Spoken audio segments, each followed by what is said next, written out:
Books on Tape presents John's Story, The Last Eyewitness, by Tim Lahaye and Jerry B. Jenkins. Read by Robertson Dean. Part 1. The Heretic. 1. Rome, A.D. 95. Bright sunlight interrupted the old evangelist's reverie, and when dust invaded his stone chamber, John was spurred to stand and peek out. He had been extradited the night before in chains from Ephesus to Rome, the capital of the empire, where he was to stand trial before Caesar Domitian.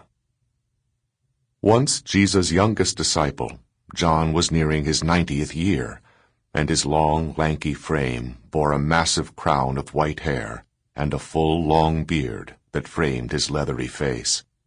Thick brows hooded dark eyes his friends had always described as piercing, at times accusatory. Robust for his age, especially considering the long, arduous journey, he had been unbound and imprisoned in a dungeon cell beneath the Colosseum. Now, at dawn, he discovered that by standing on tiptoes, he could peer out a tiny barred opening at ground level to the vast stadium's athletic fields. It was much too early for festivities, and yet men, women, and animals had begun to fill the grounds. Large, powerful women practiced wrestling holds in the rising dust, and brightly costumed dwarves ran in place and stretched. Ferocious animals, prodded and agitated by their handlers, were led snarling to cages. John had only heard of such bizarre acts, confirming reports of the emperor's fascination with the macabre. Clearly, all these participants were preparing for some spectacle. John could only assume that it was his own execution. His stomach growling, he retreated to sit with his back to the wall and pray silently. Having long outlived all the other disciples of Jesus the Christ, John had known this day would come. He had invested his life in telling the world of the man he believed rose from the dead more than half a century before, and held the power of eternal life. All his compatriots, every one, had been martyred for the cause. He expected no less for himself.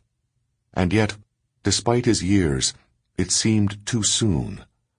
No, he didn't anticipate living another decade to reach 100 years, but it struck him that there remained so much to do. The flock he led in Ephesus was growing in number and in maturity, and what of all the other churches in Asia? His frequent journeys had endeared him to all of them. Perhaps it had been all that traveling that had spared him from the Romans for so long.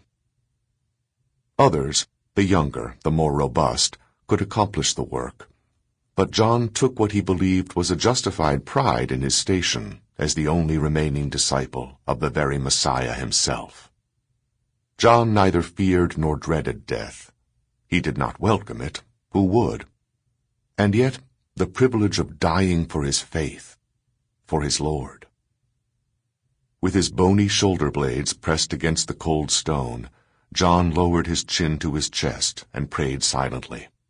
Father, my life has been rich and full, and if I am to perish in your service, then I willingly commend my spirit into your hands and consider it an unspeakable privilege to follow my Lord. But there seems so much more to accomplish in your name. Nevertheless, not my will. John jerked to attention at the sound of a sniff and saw a guard leaning against the bars of his cell. I can douse the torch if the oil bothers you, the man said, his beard greasy from the foul flesh he'd been gnawing. He appeared a civilian, unarmed, glassy-eyed, perhaps from drink.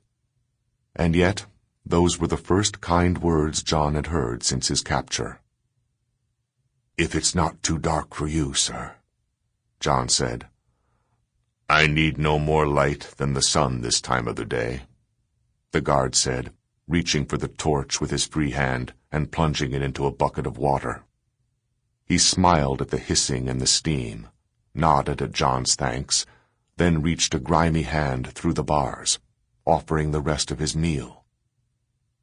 John hesitated, Sample complete. Ready to continue?